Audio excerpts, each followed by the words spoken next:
ചെമ്മനീർ പൂവിൻ്റെ ഇന്നത്തെ എപ്പിസോഡാണ്. അച്ചമ്മയാണെന്നുണ്ടെങ്കിൽ മുറി മാറി മാറി എടുക്കണമെന്നുള്ളൊരു തീരുമാനം എടുക്കുന്നുണ്ട്. അതെല്ലാവരും അംഗീകരിക്കുകയും ചെയ്യുന്നുണ്ട് കേട്ടോ. അങ്ങനെ നമ്മളുടെ രേവതി ഇങ്ങനെ അടുക്കളയിൽ ജോലി ചെയ്തുകൊണ്ട് നിൽക്കുന്ന സമയത്ത് അച്ചമ്മ വന്ന് ചോദിക്കുന്നുണ്ട്, നിനക്ക് എപ്പോഴും ഈ അടുക്കള പണി തന്നെയാണോ? ഇവിടെ വേറെ ആരും ഇല്ലേ ഈ പണിയൊന്നും വന്ന് ചെയ്യാനായിട്ട്?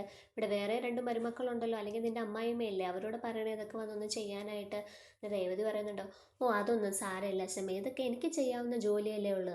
നീ ഇങ്ങനെ നിന്നിട്ടാണ് എല്ലാവരും നിൻ്റെ തലയിൽ കയറുന്നത്. നിൻ്റെ അമ്മായിമ്മയാണെന്നുണ്ടെങ്കിൽ പലപ്പോഴും നിന്നെ വേലക്കാരി എന്നുള്ള രീതിയിലാണ് പെരുമാറുക ചെയ്യുന്നത്. അവരെന്ത് വേണമെങ്കിലും പറയട്ടെ അച്ചമ്മേ, അതൊന്നും എനിക്കിപ്പോൾ ഒരു പ്രശ്നമല്ല. പണ്ടൊക്കെ ആണെന്നുണ്ടെങ്കിൽ എനിക്ക് വിഷമം വരുമായിരുന്നു. ഇപ്പം അവർ വായി വരുന്ന എന്ത് വിളിച്ചു പറഞ്ഞു കഴിഞ്ഞാലും ഞാനതൊന്നും മൈൻഡ് ചെയ്യാറില്ല. നീ അങ്ങനെയൊന്നും അവളോട് നിൽക്കേണ്ട ആവശ്യമില്ല. മൂത്തവരെ ബഹുമാനിക്കണമെന്ന് പറയുന്നത് ശരിയാണ് എന്ന് പറഞ്ഞ് അവൾ അങ്ങനെയാണ് നിൽക്കുന്നതെന്നുണ്ടെങ്കിലേ ആ രീതിയിൽ തന്നെ അവളോട് തിരിച്ച് പെരുമാറിയാൽ മതി എന്ന് പറയാം കേട്ടോ.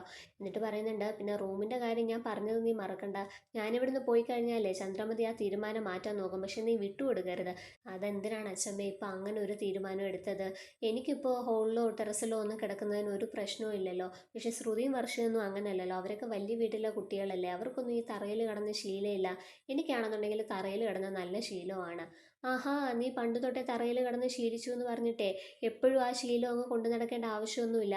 നീ ഈ വീട്ടിലെ മരുമകളാണ്. ആ 2 മരുമകൾക്കുള്ള പോലെയുള്ള അവകാശങ്ങളും എല്ലാം നിനക്കും ഉണ്ട് ഈ വീട്ടിൽ. അതുകൊണ്ട് ആരുടെയും മുന്നിൽ താഴ്ന്നു നിൽക്കാനൊന്നും നീ നിൽക്കണ്ട. ഞാൻ എന്താണോ പറഞ്ഞത് അതുപോലെ നിങ്ങളങ്ങ് അനുസരിച്ചാൽ മതി, കേട്ടല്ലോ. സന്തോഷമായാലും സങ്കടമായാലും എല്ലാവരും ഒന്നിച്ചങ്ങ് പങ്കിട്ടെടുത്താൽ മതി. അതിനകത്ത് വേർതിരിവൊന്നും കാണിക്കണ്ട എന്നൊക്കെ ഇങ്ങനെ അച്ഛമ്മ പറഞ്ഞു കൊടുക്കുന്നുണ്ട് കേട്ടോ. നീ ഇങ്ങനെ എല്ലാവരുടെ മുൻപിലും താഴ്ന്നു കൊടുക്കാൻ നിന്ന് കഴിഞ്ഞാലേ അവരും ആ ഒരു രീതിയിലേ നിന്നെ കാണത്തുള്ളൂ. അല്ലച്ചമ്മേ, വർഷ എന്നെ സ്വന്തം ചേച്ചിയെ പോലെ തന്നെയാണ് കാണുന്നത്. പിന്നെ ശ്രുതി എങ്ങനെയാണെന്നുള്ള കാര്യം എനിക്ക് ഇതുവരെ മനസ്സിലാക്കാൻ പറ്റിയിട്ടില്ല. ആരെങ്ങനെ വേണമെങ്കിലും ആയിക്കോട്ടെ, നീ ആരുടെയും മുൻപിൽ താഴ്ന്നു കൊടുക്കാൻ നിൽക്കരുത്. നീയും അവരെ പോലെ തന്നെ ഒരാളാണ്. അവർക്കുള്ള എല്ലാ അവകാശങ്ങളും ഈ വീട്ടിൽ നിനക്കും ഉണ്ട്. ആ ഒരു ബോധ്യം നിനക്ക് എപ്പോഴും ഉണ്ടാവണം. പിന്നെ മുറി വേണ്ടെന്നൊന്നും പറഞ്ഞേക്കരുത് കേട്ടോ. നീ ഹോളിലും സച്ചി ടെറസിലും ഒക്കെ കിടന്നു കഴിഞ്ഞാലേ നിങ്ങൾക്ക് എങ്ങനെയാണ് ഒരു കുഞ്ഞ് ജനിക്കുന്നത്?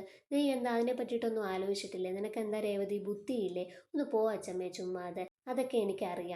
എന്നാലേ നിങ്ങൾ ഇനി ഒരുമിച്ച് ഒരു മുറിയിൽ തന്നെ കിടന്നാൽ മതി. എന്നാലേ ഭാര്യ ഭർത്താക്കന്മാർ തമ്മിലുള്ള ആത്മബന്ധമേ കൂടുള്ളൂ. പണ്ട് നിങ്ങൾ തമ്മിൽ കീരിയും പാമ്പുമായിരുന്നു, പക്ഷെ ഇപ്പോൾ അങ്ങനൊന്നും അല്ലല്ലോ. നിങ്ങൾ തമ്മിൽ നല്ല സ്നേഹത്തിലല്ലേ.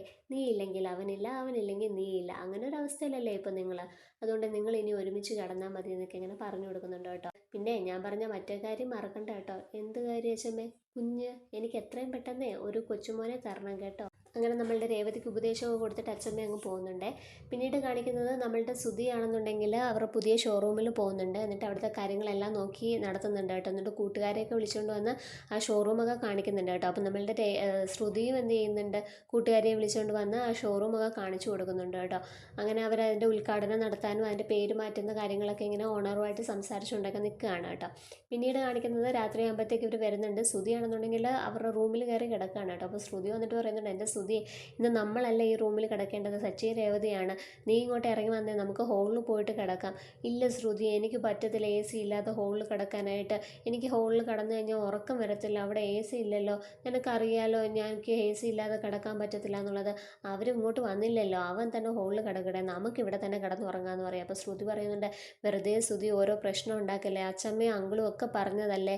ഇനി നമ്മൾ ഇറങ്ങിയില്ല എന്നുണ്ടെങ്കിൽ ആ സച്ചി വന്ന് ഇവിടെ പ്രശ്നം ഉണ്ടാക്കും, നീ അതുകൊണ്ട് വരാൻ പറയാം കേട്ടോ. എന്നിട്ടും ശ്രുതി ഇറങ്ങുന്നില്ല കേട്ടോ.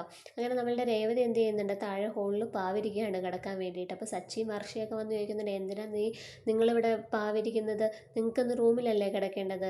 അതിപ്പോൾ അവരെ റൂമിൽ നിന്ന് ഇറങ്ങിയില്ലല്ലോ, അതുകൊണ്ടാണ് പിന്നെ ഞാനിവിടെ പാവിരിച്ചതായിരിക്കും. അപ്പോൾ സച്ചി പറയുന്നുണ്ട്, ആഹാ, അവൻ റൂമിൽ നിന്ന് ഇറങ്ങിയില്ലേ, ഞാൻ അവനെ ഒന്ന് പിടിച്ചു വലിച്ച് പുറത്തിടുമെന്ന് പറയും. അപ്പോൾ രേവതി പറയുന്നുണ്ട്, വേണ്ട സച്ചി ഏട്ടാ, അവർ ഉറങ്ങിയിട്ടുണ്ടാവും. അങ്ങനെ ഇപ്പോൾ അവർ ഉറങ്ങണ്ടെന്ന് പറഞ്ഞിട്ട് സച്ചി നേരെ കയറിയിട്ട് റൂമിൽ കിടന്ന് തട്ടുവാണ്. എടാ സുധി, നീ ഇറങ്ങി വാടാന്നൊക്കെ പറഞ്ഞിട്ട് കേട്ടോ. ഈ ബഹളം കേട്ടിട്ട് രവിയേട്ടനും ചന്ദ്രമതിയൊക്കെ ഇറങ്ങി വരുന്നുണ്ട് കേട്ടോ. അങ്ങനെ ശ്രുതി പറയുന്നുണ്ട്, ഞാൻ പറഞ്ഞില്ലേ സച്ചി വന്ന് പ്രശ്നം ഉണ്ടാക്കുന്നത്, നീ ഇങ്ങോട്ട് ഇറങ്ങി വന്നേന്ന് പറഞ്ഞിട്ട് നമ്മളുടെ ശ്രുതിയും കൂടെ ഇറങ്ങി വരികയാണ് കേട്ടോ. എന്നിട്ട് ശ്രുതി ചോദിക്കുന്നുണ്ട്, നീ എന്തിനാ ഇങ്ങനെ നടന്ന് ബഹളം ഉണ്ടാക്കുന്നത്? ഞങ്ങൾ ഇതേ ഇപ്പോൾ ഇറങ്ങിയല്ലോ. നിങ്ങൾ ഇറങ്ങാത്തത് കൊണ്ടാണ് വന്ന് ബഹളം ഉണ്ടാക്കിയത്. അത് ഞങ്ങൾക്ക് റെഡിയായിട്ട് ഇറങ്ങണ്ടേ? പിന്നെ റെഡിയായിട്ട് ഇറങ്ങാൻ നിങ്ങളെന്തോ കല്യാണത്തിന് പോവുകയാണോ എന്ന് സച്ചി ചോദിക്കുന്നുണ്ട് കേട്ടോ. അന്നേരം രവിയേട്ടൻ പറയുന്നുണ്ട്, എടാ ഇനി പ്രശ്നം ഉണ്ടാക്കാതെ, അവരിറങ്ങിയില്ലേ, ഇനി നിങ്ങൾ കയറി കിടക്കാനായിട്ട് പറയാം കേട്ടോ. അപ്പോൾ ശ്രുതി പറയുന്നുണ്ട്, അച്ഛാ എനിക്ക് ഹോളിൽ കിടക്കാൻ പറ്റുന്നില്ല, അവിടെ AC ഇല്ലല്ലോ അച്ഛാന്ന്. അപ്പോൾ ചന്ദ്രമതി പറയുന്നുണ്ട്, ഹോളിൽ AC വെച്ച് തരാമെന്ന് വർഷയുടെ അമ്മ പറഞ്ഞതല്ലേ, അന്നേരം നിങ്ങളല്ലേ കേൾക്കാൻ, ഞാൻ ഇങ്ങനെ രവിയേട്ടൻ്റെ അടുത്ത് ചോദിക്കുന്നുണ്ട് കേട്ടോ. അപ്പോൾ അതൊക്കെയാണ് ഇന്നത്തെ എപ്പിസോഡിനകത്ത് കാണിക്കുന്നത്.